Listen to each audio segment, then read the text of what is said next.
Welcome to presentation. आज के topic में हम डिलीवरी नोट क्रिएट करना सीखेंगे। डिलीवरी नोट क्रिएट करने से पहले हम जान लेते हैं कि डिलीवरी नोट होता क्या है। जब कोई कंपनी किसी कस्टमर से सेल्स ऑर्डर जो है वो एक्सेप्ट करती है, तो जब सेल्स ऑर्डर कंप्लीट हो जाता है, मीन्स जो भी कस्टमर की रिक्वायरमेंट है वो फुलफ़िल हो जाती हैं, तो उस टाइम पर हम सेल्स ऑर्डर के साथ एक डिलीवरी नोट सेंड करते हैं अपने कस्टमर को, जिसमें कि यह जो सारा ब्यौरा दिया गया होता है कि सेल्स ऑर्डर में हमने क्या क्या अपनी एक्टिविटीज़ की हैं।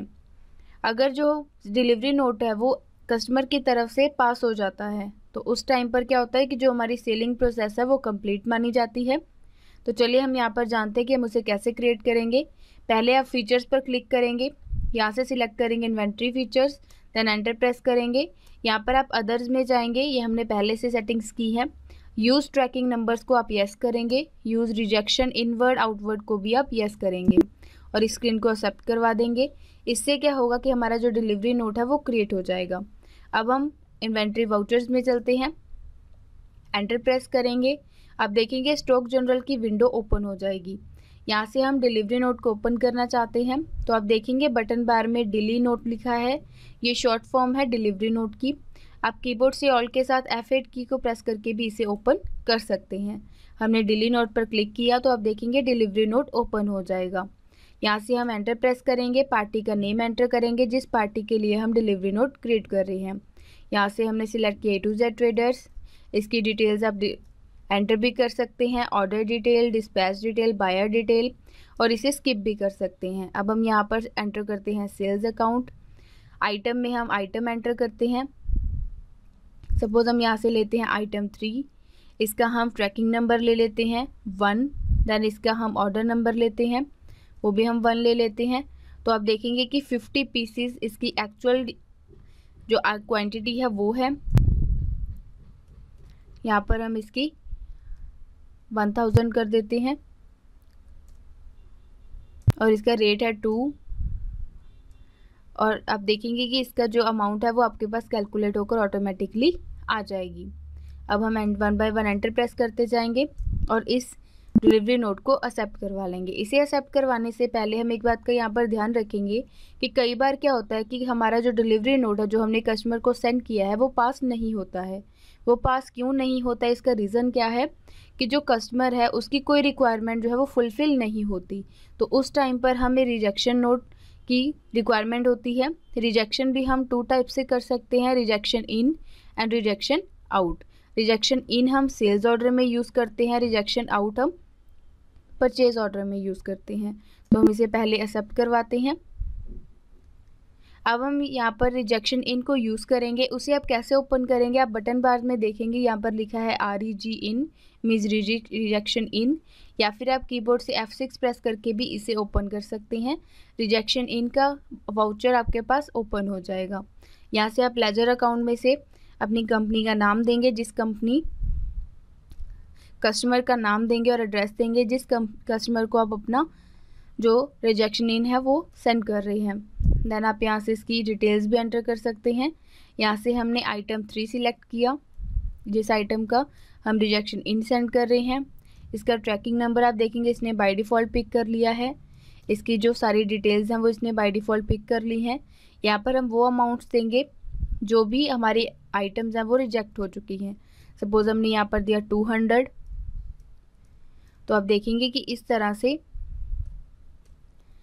यहाँ पर ये सारे इनकी जो क्वांटिटी है वो हम चेंज कर चुके हैं कि जो हमारे 1000 पीसेस थे उनमें से 200 पीसेस जो हैं वो रिजेक्ट हो चुके हैं। अब हम एंटर प्रेस करके इस रिजेक्शन नोट को भी एक्सेप्ट करवा लेते हैं। अब हम इसकी जो हमारा डिलीवरी नोट है वो पास हो चुका है, हम ये अज्यूम करते हैं। तो उस टाइम पर हम सेल्स इनवॉइस भी सेंड करेंगे अपने कस्टमर को।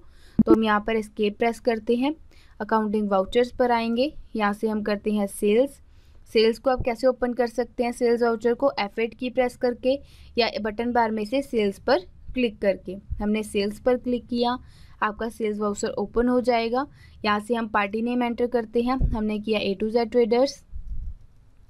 1 बाय 1 एंटर प्रेस किया, यहाँ से सिलेक्ट किया सेल्स अकाउंट। देन आइटम 3, जिस आइटम के लिए हम सेल्स इनवॉइस पास कर रहे हैं, इसका ट्रैकिंग नंबर एंटर करते हैं 1 देते ही इसने सारी जो डिटेल्स हैं वो ऑटोमेटिकली इसने एंटर कर ली हैं। आप देखेंगे यहाँ पर इसकी वो क्वांटिटी आ रही है कि जो हमारे 200 पीसीस थे वो हमने रिजेक्ट कर दिए थे, वो कस्टमर की तरफ से रिजेक्ट हो गए थे। तो इसकी जो टोटल अमाउंट है वो कितनी बची, 850 पीसेस। और उसके अकॉर्डिंगली इसकी जो सारी अमाउंट है वो कैलकुलेट होकर आ गई है। एंड ऑफ लिस्ट करते हैं हम और 1 बाय 1 एंटर प्रेस करके हम इसे भी एक्सेप्ट करवा लेते हैं। तो इस तरह से हमने देखा कि हम कैसे डिलीवरी नोट क्रिएट कर सकते हैं, रिजेक्शन इनवॉइस पास कर सकते हैं और सेल्स इनवॉइस को क्रिएट कर सकते हैं। अगर सपोज हम किसी डिलीवरी नोट को प्रिंट करवाना चाहते हैं किसी कंपनी के लिए अपने कस्टमर को देने के लिए, तो आप क्या करेंगे, यहाँ से डिस्प्ले सिलेक्ट करेंगे, then day book enter press करेंगे। तो आप देखेंगे यहाँ पर इसका डिलीवरी नोट का एक ऑप्शन होगा आइटम 3 के लिए। हमने इसे सिलेक्ट करके एंटर प्रेस किया तो आप देखेंगे कि यहाँ पर डिलीवरी नोट का जो भी डिस्क्रिप्शन है वो ओपन हो गई है। इसे प्रिंट करने के लिए आप यहाँ से प्रिंट पर क्लिक करेंगे या ऑल्ट के साथ पी पर क्लिक करेंगे। तो इस तरह से अकाउंट वाउचर प्रिंटिंग की ऑप्शन आपके पास आ जाएगी। जैसे ही आप एंटर प्रेस करेंगे तो इस तरह से आपके पास जो प्रिंट प्रीव्यू है वो शो हो जाएगा। जूम करने के लिए जूम बटन पर क्लिक करते हैं। जैसे ही हमने जूम बटन पर क्लिक किया आप देखेंगे इसकी सारी डिलीवरी नोट, इसकी हेडिंग आ रही है Mindfully Solution, delivery note, date, buyer की डिटेल है A to Z traders, order number, item 3 इसकी quantity, rate, per pieces, amount, ये सारी आपके पास जो डिटेल है वो डिस्प्ले हो रही है। किसकी तरफ से ऑथराइज्ड है, माइंडफुली सॉल्यूशंस की तरफ से। यहाँ पर आप सिग्नेचर कर सकते हैं अपनी कंपनी के। एस्केप करके स्क्रीन से बाहर आते हैं। अगर आप वन टाइम और एंटर प्रेस कर देंगे तो आपका ये डिलीवरी नोट प्रिंट होकर आ जाएगा और आप अपने कस्टमर को दे सकते हैं। हम एस्केप करके स्क्रीन से बाहर आते हैं। तो इस तरह से आज के टॉपिक में हमने देखा कि कैसे हम किसी पर्टिकुलर कस्टमर के लिए डिलीवरी नोट को क्रिएट कर सकते हैं। Thank you.